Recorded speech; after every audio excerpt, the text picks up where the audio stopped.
Dans le film Le bon, la brute et le truand, on voit que nous avons trois personnages, trois cow-boys qui embarqués dans une même aventure. J'ai pris un peu cet exemple pour parler de la question des conflits.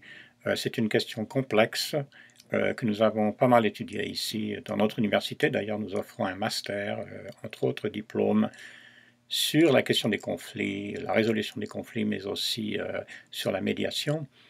Donc, si on réfléchit à ces trois personnages, on pourrait les comparer, je vais les comparer à trois autres personnages que nous rencontrons souvent dans notre vie. Et je vais les appeler le sage d'abord, ensuite l'insensé et aussi le méchant.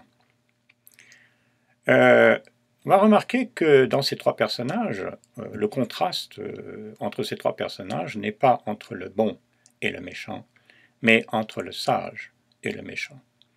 Donc là, on comprend déjà quelque chose, c'est qu'il s'agit d'acquérir de la sagesse, de l'intelligence, de la compréhension.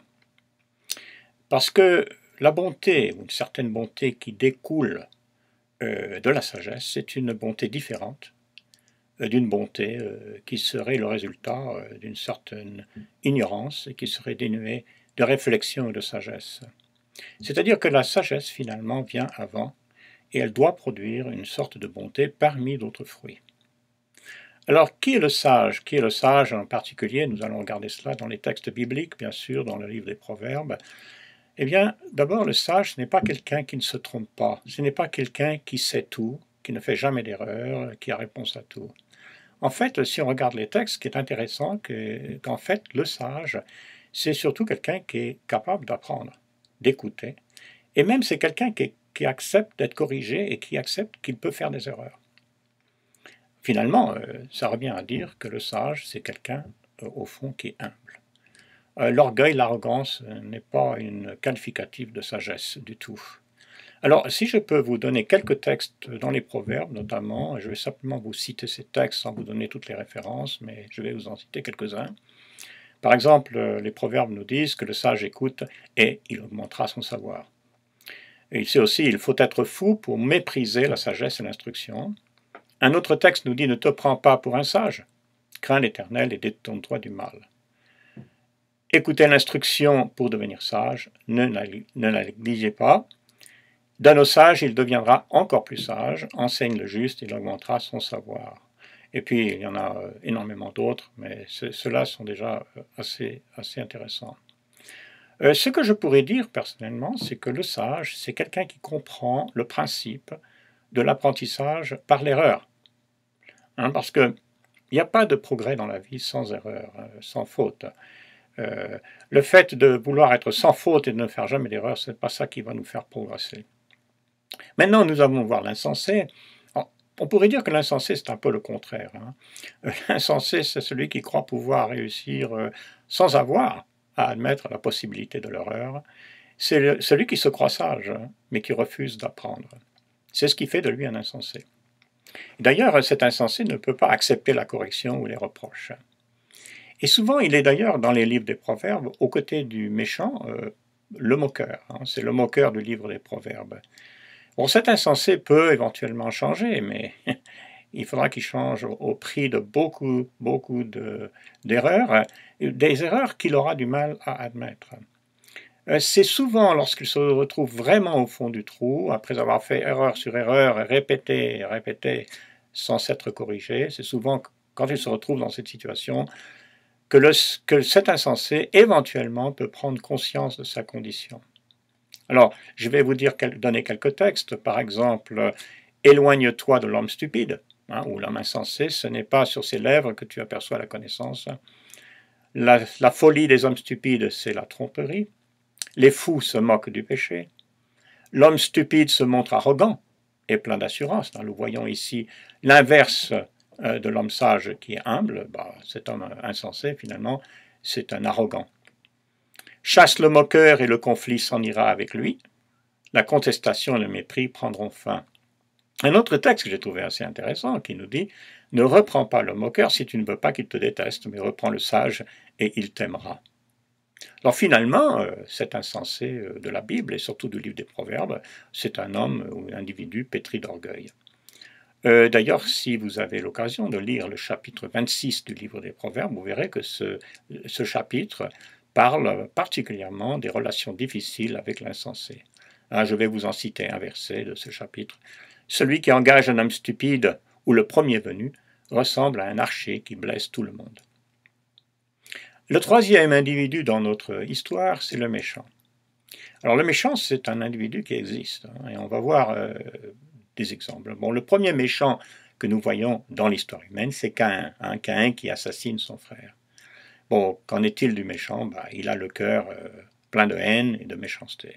C'est-à-dire qu'il y a une catégorie de gens qui veulent détruire les autres, qui sont prêts à tout pour ça. Souvent d'ailleurs, on trouve cette catégorie d'individus parmi les gens qui sont en fait assoiffés de pouvoir, dont l'ascension sociale n'a pour but que d'assouvir cette soif. Ces gens-là sont capables de tout pour atteindre leurs objectifs, ils peuvent même devenir meurtriers. Alors, finalement, ils sont dangereux.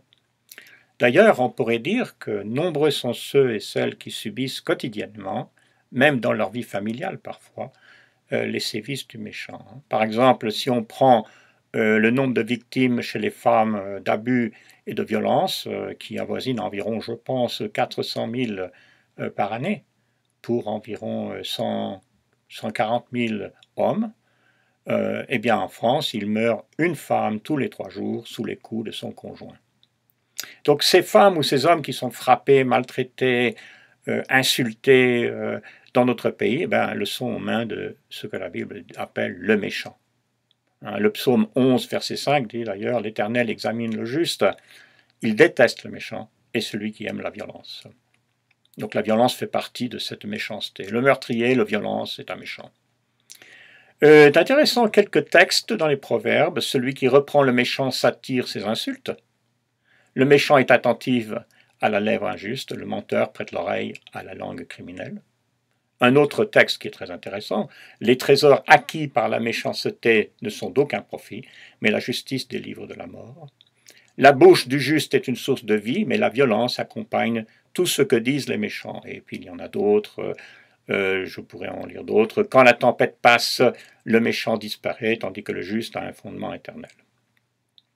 On pourrait terminer ces réflexions un petit peu par une sorte de conclusion, un enseignement de Jésus de Nazareth, précisément à partir de l'évangile de Matthieu, où il parle du sage et de l'insensé. Et voilà comment il conclut en fait son sermon sur la montagne, où justement il conclut avec ces deux individus qui sont le sage et l'insensé. Donc Jésus dit, dans l'évangile selon Matthieu, c'est au chapitre 7 de cet évangile, « C'est pourquoi quiconque entend ces paroles que je dis et les met en pratique, sera semblable à un homme sage qui a bâti sa maison sur le roc. La pluie est tombée, les torrents sont venus, les vents ont soufflé et se sont jetés contre cette maison, mais elle n'est pas tombée parce qu'elle était fondée sur le roc. Quiconque entend ces paroles que je dis et ne les met pas en pratique sera semblable à un homme insensé qui a bâti sa maison sur le sable. La pluie est tombée, les torrents sont venus, les vents ont soufflé et ont battu cette maison. Elle est tombée et sa ruine a été grande. » Alors j'espère que ces quelques réflexions pourront nous aider à savoir comment gérer nos relations. Bien sûr, avec le sage, il n'y a pas normalement trop de problèmes, mais l'insensé et le méchant, par contre, peuvent nous poser bien des difficultés. Donc on a déjà une idée ici à travers ces textes. On parlera plus souvent, il y a d'autres occasions, des conflits, peut-être même un peu de la médiation, comment exercer la médiation. Bon, je suis ici à l'université, j'ai moi-même un master en résolution de conflits. D'ailleurs, on dit management plutôt parce qu'on ne résout jamais les conflits, on ne fait que les gérer la plupart du temps. Et donc, ces questions-là sont intéressantes, importantes, elles peuvent nous être très utiles.